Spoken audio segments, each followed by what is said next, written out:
Assalamualaikum warahmatullahi wabarakatuh. Salam generasi humanis. Di saya berada di tengah-tengah tokoh adat Kabupaten Nagan Raya. Sebelah kanan saya adalah Ketua Majelis Adat Aceh Kabupaten Nagan Raya. Kita sapa, beliau adalah Muhammad Hadir, Tengku Muhammad Hadir. Assalamualaikum Tengku. Waalaikumsalam. Kemudian di sebelah kiri saya ada Dr. Khairuddin, dia sebagai Ketua Pemangku Adat Aceh Kabupaten Nagan Raya. Assalamualaikum. Waalaikumsalam warahmatullahi wabarakatuh. Ya, secara umum kita ingin mengetahui lebih jauh, Tengku, bagaimana posisi generasi hari ini merefleksikan adat keacehan yang mereka pahami ataupun karakter mereka sehari-hari. Ya, setelah kami melakukan kegiatan yang sifat kegiatan MAHA, khususnya terkait dengan adat istiadat, penyelesaian adat, termasuk sosial tentang adat di Nagan.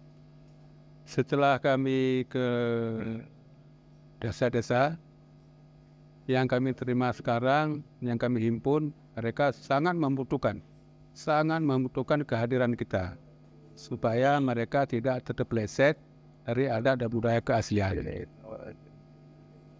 Kemudian masyarakat juga, sebagaimana yang mereka tahu, bahwa lembaga istimewa ini ada 3, MA, MPD, dan MPU. Pertanyaannya, kenapa hanya MA saja yang hadir di masyarakat terkait dengan adat istiadat, sementara adat istiadat ini adalah seperti zat dan sifat. Ini yang banyak pertanyaan dari masyarakat pada kami. Atau mungkin bahwa sesuai dengan arus globalisasi, kemajuan informasi dan teknologi, ya, sehingga kadang-kadang generasi kita lalai dengan itu, sehingga nilai-nilai adat. Maksud saya, menurut pengamatan Tengku, ada nggak terjadi pergeseran nilai-nilai adat di dalam kehidupan generasi? Jika iya, apa solusinya? Ya, ada 30% Pak sudah tergeser dari budaya keasliannya. Mereka ingin sekarang sangat ingin hadir kita untuk mengembalikan keasliannya. Banyak tidak tahu lagi yang aslinya itu di mana. Sementara pemangku adat yang tua sedang jalan lagi untuk memberikan sosialisasi kepada masyarakat. Ya, perlu hadir lembaga kita ini. Ya, baik. Ini ke pemangku adat.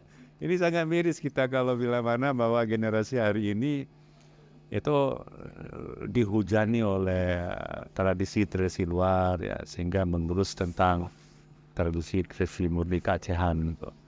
Seperti pengakuan daripada Tengku Tua MAA bahwa memang hampir kalau di persentase hampir 30% lah ada perubahan nilai-nilai kehidupan yang tidak bersadar. Kira-kira Dr. Khairuddin selaku pemangku adat setempat ini bagaimana menyikapi ini?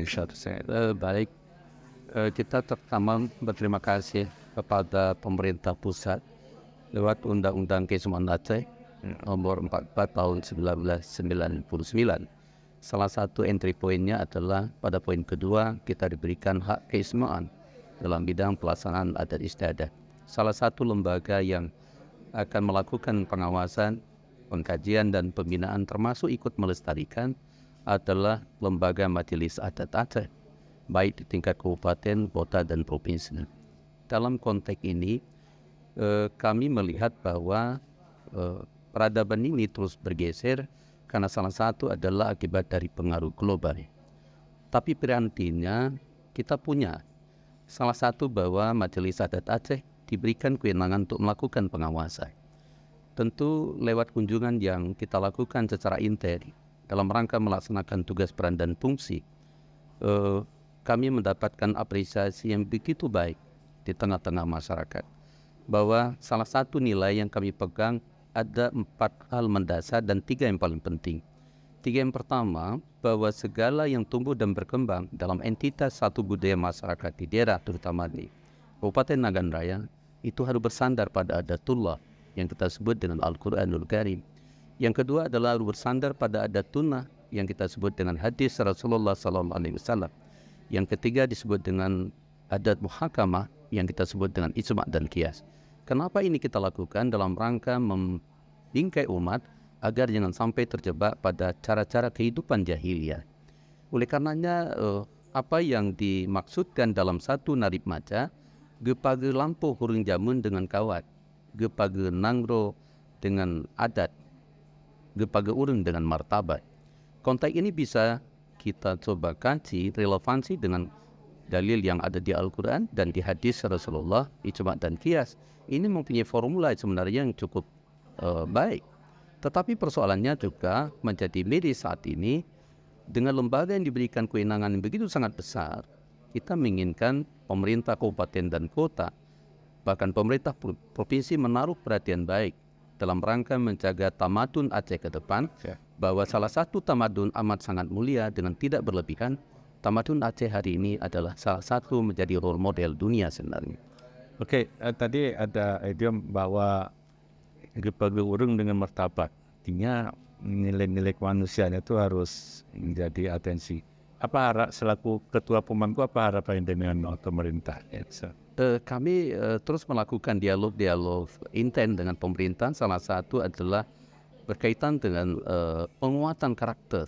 Oke, Ya, artinya penguatan. penguatan karakter. Iya. Artinya mengembalikan nilai-nilai tradisi Iya. keadatan. Baik, saya kembali pada temu tadi bahwa tadi kita lihat ada pergeseran nilai. Jadi sekarang tugas MA yang berat adalah mengembalikan nilai-nilai. Saya kira langkah yang strategis itu apa? Salah satunya yang saya. Salah satu yang kami lakukan langkah pertama membuat sosialisasi. Ya, Membuat sosialisasi dengan pemangku adat di desa-desa atau di kampung, kalau kita Aceh di kampung, dengan peserta tua-tua pun di komunitas kecil, aku pemangku adat. Mungkin mereka yang kami sampaikan supaya yang sudah tergeser, ayo kita kembalikan kepada keaslian atau kepada semula. baik ya. Saya pikir kembali kepada tradisi adat yang asli merupakan tugas yang paling strategis sebagai ketua MA dan juga pemangku adat. Mudah-mudahan dari Nagan Raya kita perbaiki adat keacehan supaya lebih dinamis dan juga supaya lebih humanis. Terima kasih untuk semuanya. Sedikit Pak Prof. Ya. Karya MA cukup bagus sekarang ini kan. Hanya terkendala dengan keuangan. Keuangan dan barangkali maaf kan, di sisi pemerintahan, dari sisi eksekutif belum tahu bahwa adat budaya itu bahagian dari peradaban dan identitas masyarakat. Makanya pemangku adat saya ini kita harus membuat pressure. Eksistensi adat itu merupakan sebuah entitas untuk menggerakkan nilai-nilai kemanusiaan. Ya, baik. Prof, saya coba tambah ya. Iya. Lewat program sosialisasi kami telah mencoba memaknai peran tugas dan fungsi kami. Salah satu mengembalikan jati diri masyarakat Magan dengan filosofi adat dan budaya sebagai merupakan satu kekohesian dengan nilai-nilai syariat Islam. Yang menjadi hal menarik hari ini adalah kami telah melakukan sosialisasi hampir 80 desa dari 222 desa, Pak Ketua, berkaitan dengan pelaksanaan peradilan adat, apa yang disebut dengan restorasi justice. Iya. Nah, dan mereka sudah bisa berpraktik bagaimana cara-cara berperadilan, bahwa Geci dan Mukim selain dia sebagai pemerintah juga sebagai ketua pemangku adat sekaligus sebagai ketua peradilan adat.